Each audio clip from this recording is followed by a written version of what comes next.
Hello everybody, welcome back. Welcome to session 2 of the Chartered Architectural Technologist short course. My name is Paul Laycock again. I am a chartered member of CIAT. I qualified when I worked in practice, but now I'm an academic at Birmingham City University. This session will cover stage 2 practice standards in much more depth. The first of the stage 2 practice standards is designing. What we will do when we're covering these slides is we've tried to identify what we think are the key evidence types to be submitted as part of your narrative and supporting evidence for each of these standards. We'll run through some of the evidence associated with them and run through some of the evidence types you will be able to submit as part of your portfolio of work. When running through this does not mean that you have to cover every type of evidence we are looking at here. These are just examples. These are just types of evidence that you may submit. If you don't cover, you don't do, this isn't part of your scope of practice, it doesn't mean you have to submit that. But what you do have to do is submit a reasonable level of narrative and a reasonable set of evidence for each of the standards: design, practicing, manage and developing self. So to start with designing, we've got a number of different evidence types here. We'll start with client engagement and the information that goes with that. So this can be client presentations. This can be presenting to many different types of clients. So it could be a professional client, could be a non-professional client, and that will bring with it a different type of presentation, assuming a different type of content, depending on the pre-knowledge of construction and the project you are trying to present. Could also include other types of client brief and documentation you will use in your practice, including project execution plans, how a project will be designed and executed and planned throughout the whole process, and other information, other documentation that happens at this very early stage in the overall contract process. Moving on then to feasibility studies, the next stage. Initially, we're looking at gathering information on what the client needs from the project. So the different ways you would approach, work with, almost sort of pull out the scope of client needs from your client on any contracts, and how you would produce documentation to reflect and confirm back to the client what those needs are. Included in that will be preliminary designs, so very early stages of design, very much conceptual, could be three-dimensional, could contain a lot of different options within there to really affirm with your client that you are interpreting their initial design requirements, design needs in the correct way. Very important that you seek approval from those initial designs, and it may be a good sort of fertile area for you managing that overall process, looking at a different stage, manage the overall process and seeking confirmation of your preliminary designs. This part then emphasising that some of the evidence you use in all of these different sections can be used in more than one different sort of section area. So something then you could use as part of your designing can be also used in managing when you're seeking confirmation of those preliminary designs. This could also include site layouts, how you would lay out and set up the site itself. Could include a whole range of visuals, both externally and internally. Moving on then to evaluating the potential for the site. So what is possible and practical based on the initial ideas of the client. Again, that will be quite an extensive two-way process to make sure you're crystallising those client requirements, matching that against the possibilities, the probabilities of the site you have in mind. Linked closely to that is looking at the historical context and content of the site. So looking at what has been and what is underneath the site, what remains, and how that will impact on the eventual product of the design and construction process. In this next slide, slide 2 of 3 for this section, we move on to the next stage of the overall designing process, starting with concept design development. So once the initial design and interrogation has been finalised, we've got initial approval for the broad outline of the design from the client, we need to move on to actually develop that design. So concept design development is that next stage, which will see you moving towards a final version of that design. Now, evidence here can include a whole range of different artifacts. Now remember, we produce much more than just drawn work. We do much more than just produce designs on our virtual paper these days. We produce a whole range of documents, including meetings of minutes. We produce various applications under building regulations, planning regulations. We produce a number of other documentations to describe, to justify and expand on our designs. And all of the beginning of all of those will come under the concept design stage. After that stage comes more spatial design and concept proposals. We've got value engineering of the works, so working with other professionals outside of the architectural technology field to look at the detail of the design, to see that is value engineered to get best possible use of the client's funding for that project. Moving on to design options. Again, within any design, there will be many design options. Again, producing those, having those confirmed with the client is a key element to achieving a successful design. So this principally design specification based, but again, this will involve a whole range of documentation, which can be a good source of narrative and your portfolio for this side of the application. Also the managing and developing self side as well, doing the research into different products, different construction techniques, bringing all of that together into the different options that will be agreed with your client. In all of that, we're looking at overcoming obstacles and hurdles to the design and applying that to the physical site during the construction process. So the documentation going with agreeing the design is a very key part to the overall process as an architectural technologist, and will provide a lot of documentation and some good narrative for your application form. Included within that is the technical design development.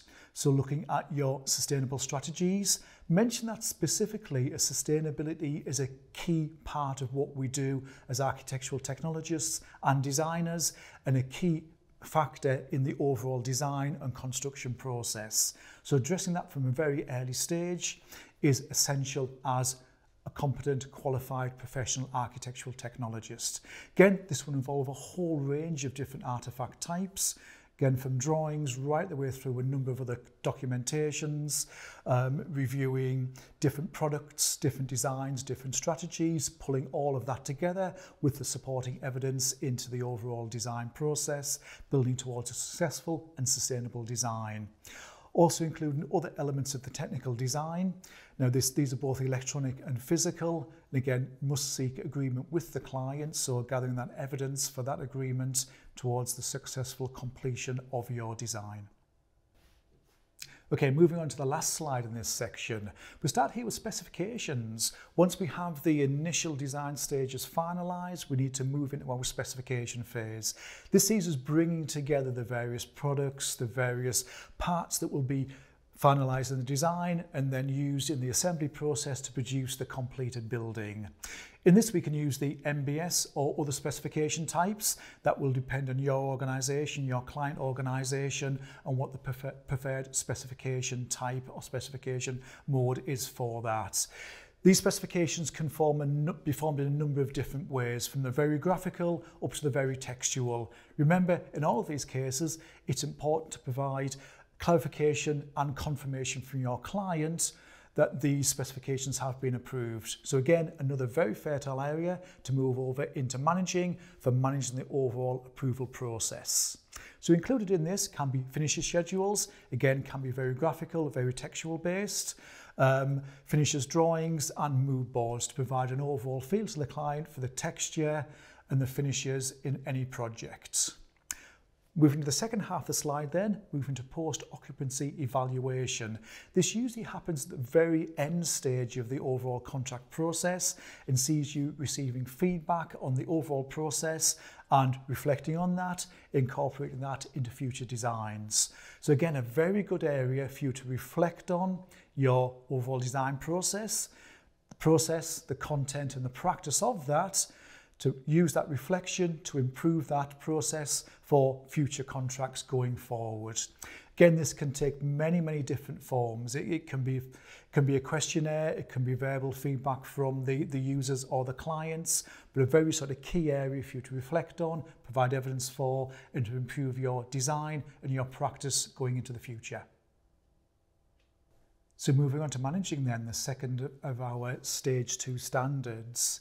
Again, very good area. All professional architectural technologists will manage to a certain extent and at various stages within the overall contract. Focus on your scope of work in this. Make sure your narrative and your evidence focuses on what you do on a day-to-day, contract-to-contract basis.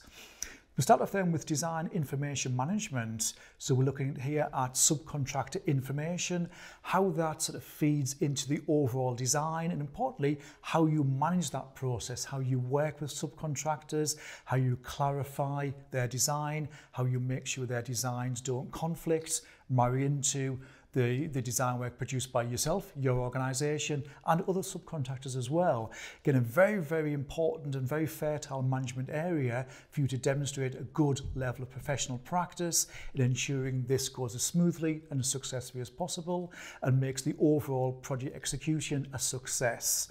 This can also include 3D coordination drawings and 3D coordination practice, management of electronic information on CD platforms, and the construction, monitoring, management of progress reports to ensure that information is received on time, incorporated successfully, and lends itself to a successful, smooth, and well-managed overall design information integration process. The next area on this slide is management of meetings. Again, invariably, we'll be involved in many meetings throughout all processes and all stages in the overall design construction process. These meetings come in various different forms with various different teams and various different stages in the overall process. We've outlined what we think are the 3 key team areas here. So the design team, the client team, and the site team.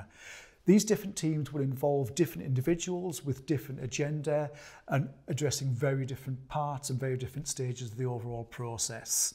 Now, your involvement may be in producing the minutes and in calling the meeting together, indeed chairing that and producing the action list after that, or it may just be as a participant as part of that meeting. Either of those involvements are a good area for your narrative and evidence as part of the overall application process. Remember in all of this to include evidence of the overall meeting process. So the evidence of the meeting date from the invite list and perhaps the minutes of the previous meeting, giving that date, the agenda for the meeting, identifying you were there, what your contribution was, then the minutes of the meeting subsequently issued with your involvement and the next stages of your work and your actions from that. And all of that rounded off can give a good indication of your level of involvement in the process and how you manage your input into that. Okay, moving on to slide 2, then we'll be covering professional relationships and project planning. Professional relationships first then. We've put down 3 different types of professional relationship we think are essential, which every architectural technologist should be involved in. We've got business development, design team appointment, and business-to-business relationships. I'm going to link together business development and business-to-business here. Now this can range from the very informal sort of networking events where you will meet other professionals, and that will lead to the more formal business-to-business and business development relationships where you'll be entering to more professional contracts, which will build towards you assembling that design team, appointing that design team. And it's this design team, the successful appointing of a cohesive group of professionals that will see the design project being successful, completing the design, entering into the construction process, and delivering that successful project at the end of the overall process. This leads in nicely to project planning. Project planning is a little bit more artifact based. We've got a number of artifacts sort of on the slide there. We've got project programs, we've got project trackers, and we have resource trackers. These can take a number of different forms, from the very sort of text-based, again, right the way through to the more visually based. Very important that we get these trackers and plans correct at this still relatively early stage in the overall design process, and certainly the very early stage in the construction and completion process. Getting these approved, getting these finalised is a key element in this process, and a key role of the architectural technologist in managing this and seeking to make this a successful part of the overall process. Moving on to slide 3 in this section, the final slide then, we're looking at conflict resolution and managing budgets. Starting with conflict resolution then, really a key part of what it means to be an architectural technologist, and certainly a key high-level skill for the chartered architectural technologists. Top tip, this is very likely to come up at your professional interview, so really do pay some attention to this section, providing your narrative and evidence to support that. So think about what types of conflicts we're involved in. This can very simply be a disagreement or a difference of opinion between different parties within the process. So think about the types of documentation that give rise to this disagreement, to this difference of opinion. Think about how you manage, you change, you add to that documentation to resolve that conflict. Then think about how you communicate the new documentation, that resolution, to all parties involved in that conflict, to seek a successful resolution of that, to make sure you move forward into the later design stages and construction stages to reach successful conclusion of the overall project. Managing budgets, it really is what it says there. It is working with other professionals as part of the process to manage the budgets, the resources, to match the client's expectations and budgets available to produce best possible quality, best possible practice to achieve a successful product at the end of the overall process. Moving on to practicing then, the first slide here covers contract compliance and sign-off and tenders and contracts. Areas really related together, and it's a very, very good area for your demonstrating your management ability and your management skill. We are all involved in contracts to one stage or to one extent. A lot of different evidence types displayed here. Remember, only cover your scope of practice. So if you aren't involved in all the evidence types here, don't feel the need to cover all of these, although it is a top tip again to be aware of the different evidence types, the different types of contracts. This is an area that is very likely to come up in your professional interview. Second slide in practicing then covers health and safety and project completion and handover.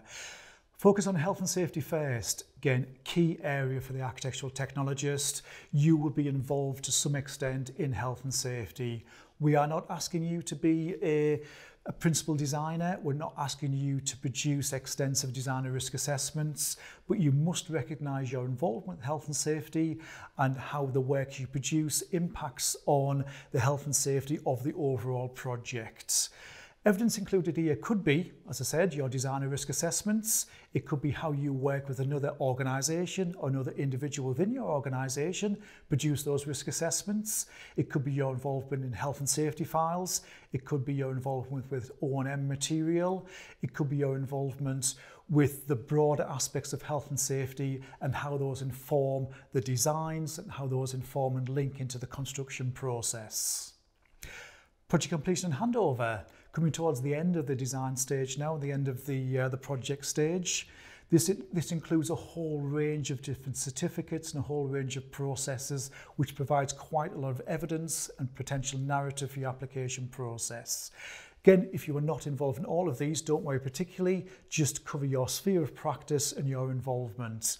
That may just be providing some documentation, which is then used by others in assembling the final documentation, which is used in the project completion and handover, or it may see you fully involved in producing all of that documentation. So whatever your sphere of practice is within there, describe what your involvement is, link that to your evidence and link that to how that's sort of assembled and then handed over to the client to see successful handover of the project. Final slide in this section, we're looking at a single subject here, sustainable design. Key, integral, and very important for us as architectural technologists and key for the sustainable credentials of our industry. Looking at the subjects we've got on there, we've got sustainable strategies and design, and lastly we've got sustainable urban drainage systems. Vital you consider how you incorporate sustainable strategies and designs into your product, and vital you consider how you evidence this and evidence agreement with your client to produce good, sustainable end product of our process. Moving on to the final section, developing self. Remember, this isn't just CPD. Although that is important, we do need to look at your CPD certificates. We do need to know about your CPD. It is much more than that. Really, to fundamentally describe this, it is how you seek to develop yourself and maintain yourself as a professional in our industry. Evidence here could include things like presentations, both going to and giving presentations in a variety of subject areas, and examples of statements on how you have incorporated CPD into your design, management, practicing processes. And another key area for this is how you strategize your self-development. Now, within many of your organizations, you will have some sort of performance development plan, some sort of personal plan for how you will develop yourself into the future. Consider that, and that's often a very good area for evidence of this section for how you are developing yourself presently and into the future. Top tip here again, this is very likely to come into an interview. Usually a scenario-based question, and you could be asked something like, where do you see yourself in 5 years' time? So give this section some due consideration. Consider how you are developing yourself, what you want to be in 5 years' time, what is the end game, what is the process, what is the evidence you've got to support that development into your future, where you want to be as a future, hopefully chartered architectural technologist. As a final part of this session, we're going to take a brief look at stage 3 again, the professional interview. As a professional interviewer, I'm going to run through some of the mechanics of the interview itself. You will be invited to interview on successful completion of stage 1 and stage 2, the application process. The professional interview can be either online or face-to-face. It will generally last around about 45 minutes, but please don't worry if it doesn't go beyond 35 to 40 minutes. At the end of that, you'll also be given a chance to ask the interviewers questions. In the interview room, whether it be physical or virtual, there'll be yourself, there'll be 2 interviewers, possibly a third. Now, they will either be an interviewer in training or an interview assessor who will be assessing us as interviewers rather than yourself. You've passed through the technical part of the application, so we won't be testing you on your technical competence again.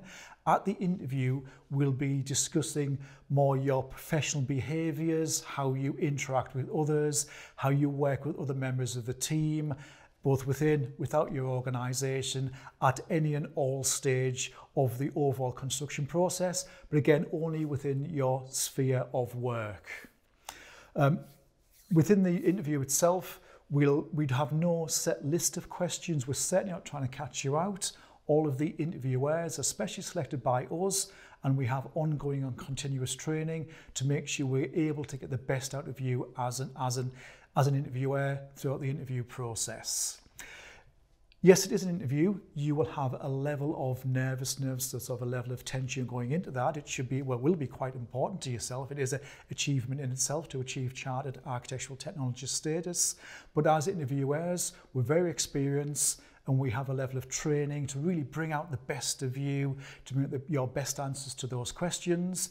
If you are struggling, if you like us to repeat a question, rephrase it in a different way, feel free to ask. If we see you struggling from our side, we'll re-emphasise parts of those questions. We'll ask that in a different way until we feel we've achieved the outcome of that question area.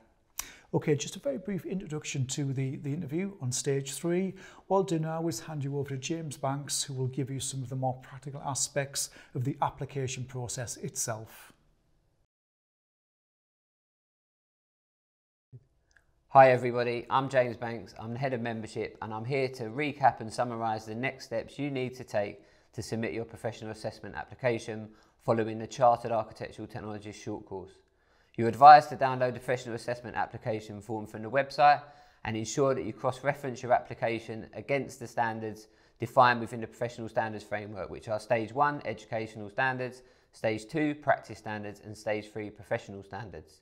As you work through in the workplace with your referee, diarising your experience against the criteria and cross-referencing evidence to back up your narrative. You should be in a position to develop your application accordingly, ready to submit to membership at CIAT.global.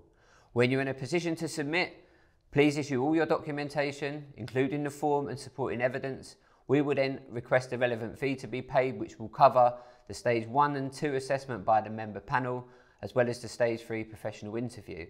Successful attendance of all the requirements and demonstration of your capabilities will enable you to be a chartered architectural technologist.